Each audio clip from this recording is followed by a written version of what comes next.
Tout d'abord, j'ai envie de vous parler de l'ostéopathie. L'ostéopathie s'adresse aux restrictions de mobilité, ce qu'on appelle les blocages dans le langage commun. Ces blocages entraînent ce que nous, dans notre terme technique, on appelle des dysfonctions ostéopathiques, c'est-à-dire une limite dans l'amplitude du mouvement, c'est-à-dire une perte de sa qualité. À partir du moment où ces restrictions s'installent, ces blocages s'installent et perdurent au fil du temps, entraînent des lésions tissulaires. Ces lésions tissulaires vont donner des signes qui petit à petit vont être objectivables par l'imagerie médicale, la radiographie, l'échographie, et c'est trop tard. À partir du moment où des signes commencent à s'installer, que le cheval commence à bloquer sur la main, commence à moins bien changer de pied, commence à moins bien tourner, commence à présenter des troubles du comportement qui traduisent des douleurs, il est temps d'en parler avec un vétérinaire ostéopathe et de voir quelles solutions il peut vous proposer dans son analyse globale du problème.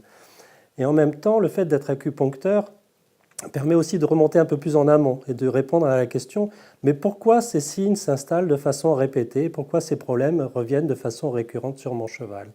et quelle est l'influence du milieu, quelle est l'influence de son alimentation, de son lieu de travail, du cavalier, des personnes qui l'entourent, de tout ce qui peut l'entourer dans l'univers comme pour nous.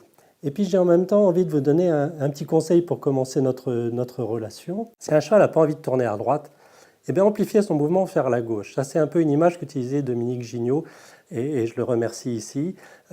C'était l'image du frein à main sur les vieilles voitures où on est obligé d'amplifier le mouvement du frein à main pour dépasser le cran et de repartir dans l'autre sens. Et bien, à cheval, on va faire la même chose. C'est-à-dire que le cheval, il a envie d'aller à gauche, mais on va aller à gauche et on va amplifier son mouvement à gauche jusqu'au moment où on va dépasser ce cran et il va être capable de retourner sur la droite.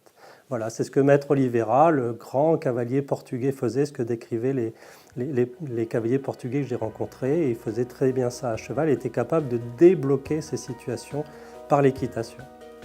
Je vous remercie et à bientôt.